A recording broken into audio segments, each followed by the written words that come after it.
আসসালামু আলাইকুম। সংবাদে আপনাদের সবাইকে স্বাগত জানাচ্ছি। আমি ফিরোজ তোহা। শুরুতেই সংবাদ শিরোনাম।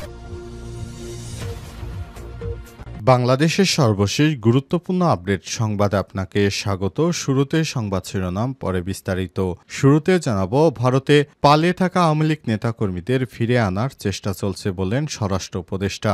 ভারতে বসে যারা বাংলাদেশের বিরুদ্ধে উস্কানিমূলক বক্তব্য দিচ্ছেন এবং যারা জুলাই গণহত্যার সঙ্গে জড়িত তাদেরকে ভারত থেকে ফিরে আনার চেষ্টা চলছে বলে জানিয়েছেন স্বরাষ্ট্র উপদেষ্টা। এরপর জানাবো, ব্রাহ্মণবাড়িয়ায় ট্রেন থামিয়ে তেল চুরি, চালকসহ ৮ জনের বিরুদ্ধে মামলা। ব্রাহ্মণবাড়িয়ায় ট্রেন থামিয়ে লোকোমোটিভ ইঞ্জিন থেকে তেল চুরির অভিযোগ পাওয়া গেছে। এই ঘটনায় ট্রেনের চালক, ট্রেনের পরিচালক সহ ৮ জনের নাম উল্লেখ করে অজ্ঞাত পরিচয় আরও ৪ থেকে ৫ জনের বিরুদ্ধে আখাউড়া রেলওয়ে স্টেশনের থানায় মামলা দায়ের করা হয়েছে।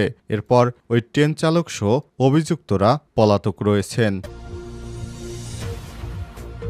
এদিকে নোয়াখালীতে বিএনপির এক পক্ষের মানববন্ধনে অপর পক্ষের হামলা, আহত ৪। নোয়াখালী বিএনপি নেতা ও সাবেক ইউপি চেয়ারম্যান আব্দুল মিয়ার বিরুদ্ধে আয়োজিত মানববন্ধনে হামলার ঘটনা ঘটেছে। অন্তত ৪ জন আহত হয়েছে। এদিকে খবর পেয়ে আইনশৃঙ্খলা বাহিনী ঘটনাস্থলে এসে পরিস্থিতি নিয়ন্ত্রণে আনে। আজ ১০ এপ্রিল নোয়াখালী জেলা শহরের মাইজদিতে এই ঘটনা ঘটে। এবারে জানাবো, এনসিপি বাংলাদেশে বিনিয়োগের স্বর্গরাজ্য গড়ে তুলতে চায় বললেন নাসির উদ্দিন পাটোয়ারি। বাংলাদেশে ব্যবসা বান্ধব পরিবেশ তৈরি এবং বিনিয়োগের উন্নতি সাধনে দৃঢ় সংকল্প ব্যক্ত করেছে জাতীয় নাগরিক পার্টি এনসিপি এর মুখ্য সমন্বয়ক নাসির উদ্দিন পাটোয়ারি। আজ ১০ এপ্রিল বিকেলে রাজধানীর একটি হোটেলে আয়োজিত বিনিয়োগ সম্মেলনে সংবাদ সম্মেলনে সব কথা বলেন তিনি। বর্তমানে বাংলাদেশের বার্ষিক এফডিআই হল $1.3 বিলিয়ন, যেটি $15 বিলিয়ন উন্নীত করতে চায় শিক্ষার্থীদের নতুন রাজনৈতিক দল।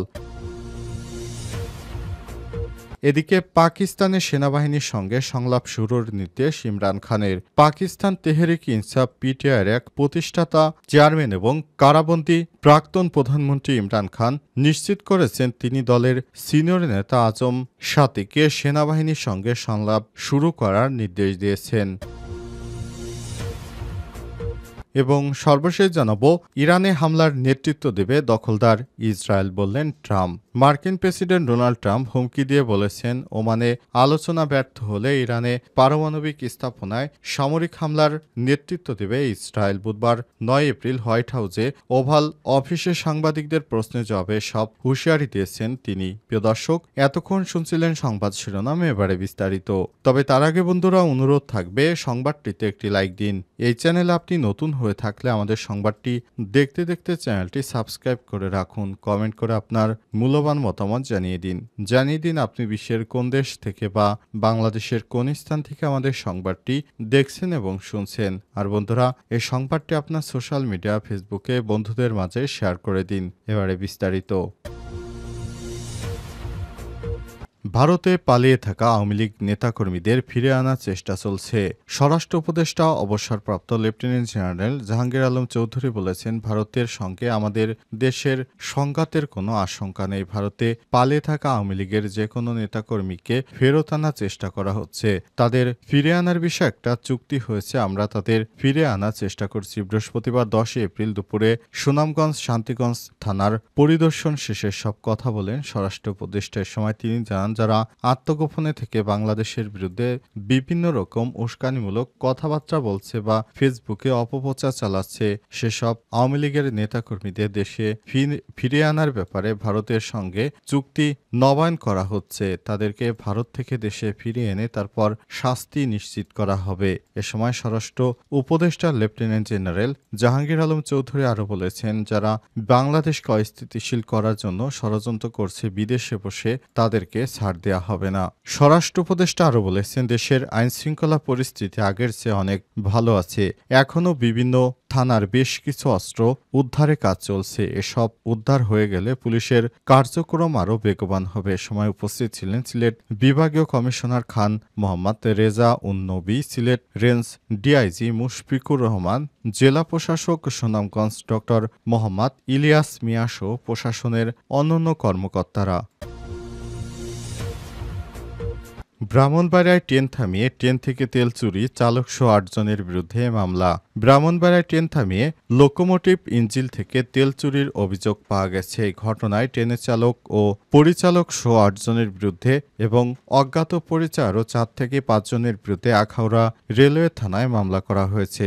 রেলওয়ে কর্তৃপক্ষ এই ঘটনায় রেলওয়ে নিরাপত্তা বাহিনীর পূর্বাঞ্চলের সহকারী কমান্ড্যান্ট মোহাম্মদ ফিরোজ আলীকে প্রধান করে ৩ সদস্যের একটি তদন্ত কমিটি গঠন করেছে। এদিকে আজ বৃহস্পতিবার বিকেলে এই রিপোর্ট লেখা পর্যন্ত কাউকে গ্রেপ্তার করতে পারেনি পুলিশ।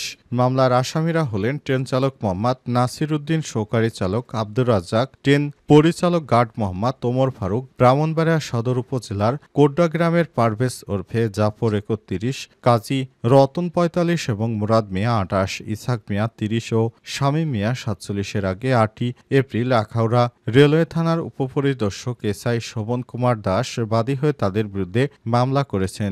অভিযানের সময় দুটি ড্রামে ২১০ লিটার তেল উদ্ধার করা হয়। তারা ওই এলাকায় ট্রেন থামিয়ে তারপর তেল বিক্রি করে সেখান থেকে টাকা নিয়ে চলে যেতেন। দীর্ঘদিন ধরে তারা ট্রেনের তেল চুরির সঙ্গে জড়িত ছিলেন। গোপন সংবাদের ভিত্তিতে পুলিশ অভিযান চালিয়ে সত্যতা পায় এবং এরপরই তাদের বিরুদ্ধে গ্রেপ্তারি পরোয়ানা জারি করা হয়েছে। নোয়াখালীতে বিএনপির এক পক্ষের মানববন্ধনে অপর পক্ষের হামলা, আহত ৪।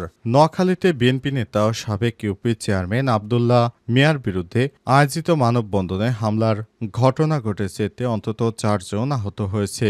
এদিকে খবর পেয়ে আইনশৃঙ্খলা বাহিনী ঘটনাস্থলে এসে পরিস্থিতি নিয়ন্ত্রণে আনে। বৃহস্পতিবার ১০ এপ্রিল দুপুরে নোয়াখালী জেলা শহর মাইজদীতে জেলা প্রশাসক কার্যালয়ের সামনেই হামলার ঘটনা ঘটে। জানা যায় বিএনপির সাবেক নেতা আব্দুল্লাহ মিয়ার বিরুদ্ধে সুবর্ণচর উপজেলা চরজব্বার ইউনিয়নের স্থানীয়রা বৃহস্পতিবার জেলা প্রশাসক কার্যালয়ের সামনে মানববন্ধনের আয়োজন করে। সময় তারা আব্দুল্লাহ মিয়ার বিরুদ্ধে জায়গা দখল এবং অবৈধভাবে বালি উত্তোলন সহ নানা অভিযোগ আনে। এদিকে মানববন্ধন চলাকালে আব্দুল্লাহ মিয়ার লোকজন মানববন্ধনকারীদের ব্যানার ছিঁড়ে নেয় এবং হামলা করে। এক পর্যায়ে তারা জেলা প্রশাসক কার্যালয়ের ভেতরে প্রবেশ করে সেখানে আক্রমণ করা হয়। এক পর্যায়ে আইনশৃঙ্খলা বাহিনীর সদস্যরা আসলে হামলাকারীরা চলে যায়। এতে মানববন্ধনে অংশগ্রহণকারীদের ৪ জন আহত হয়েছে।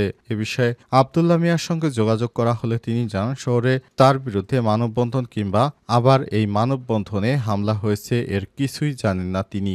এ বিষয়ে সুধারাম মডেল থানার ভারপ্রাপ্ত কর্মকর্তা ওসি কামরুল ইসলাম জানান, এটা সুবর্ণচর উপজেলার ঘটনা। বিএনপির এক পক্ষের মানববন্ধনে অপর পক্ষের লোকজন হামলা চালিয়েছে। তবে এই ঘটনায় কেউ কোনো লিখিত অভিযোগ দায়ের করেনি। লিখিত অভিযোগ পেলেই প্রশাসনের পক্ষ থেকে ব্যবস্থা গ্রহণ করা হবে বলেও জানান তিনি।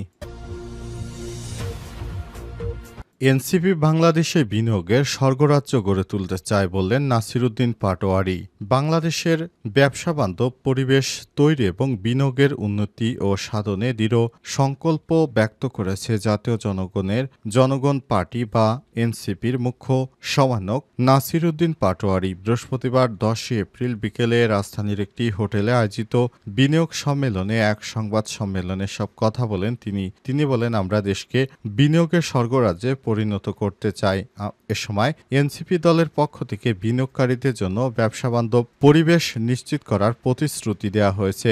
বাংলাদেশে বিনিয়োগ উন্নয়ন কর্তৃপক্ষ বিডা আয়োজিত এই সম্মেলনে এনসিপি ৪ সদস্যের প্রতিনিধি দল অংশ নেয়। এ সময় নাসির উদ্দিন পাটোয়ারি বলেছেন, গত ১৫ বছরে বাংলাদেশের অর্থনীতিতে যে ভঙ্গুরতা তৈরি হয়েছিল সেটি থেকে বাংলাদেশকে পুনরুদ্ধার বিনিয়োগকারীরা রাজনৈতিক প্রতিশ্রুতি চেয়েছিলেন। এনসিপি তাদের আশ্বস্ত করেছে এবং ভবিষ্যতে বাংলাদেশকে বিনিয়োগের এক অন্যতম কেন্দ্রবিন্দু হিসেবে গড়ে তুলতে কাজ করবে। এনসিপির মুখ্য সমন্বয়ক আরও বলেছেন, আমরা ব্যবসাবান্ধব পরিবেশের র্যাঙ্কিংয়ে বাংলাদেশকে ৫০-এ উন্নীত করতে চাই। বর্তমান বাংলাদেশের বার্ষিক এফডিআই হল $১.৩ বিলিয়ন। তবে আগামী ৫ বছরের মধ্যে এটি $১৫ বিলিয়ন উন্নীত করার পরিকল্পনা রয়েছে এনসিপির। এ সময় তিনি এনসিপির আগামী দিনের বিভিন্ন কার্যকলাপ নিয়েও কথা বলেন। এ সময় তিনি বলেছেন, এনসিপি ক্ষমতা আসলে তারা আরও বেশি পরিবেশ বান্ধব এবং বর্তমান সরকারের মতো তারা আরও দায়িত্বপূর্ণ কাজ করবে যাতে করে ভবিষ্যতে বাংলাদেশে কোনোরূপ সমস্যার সম্মুখীন না হয়।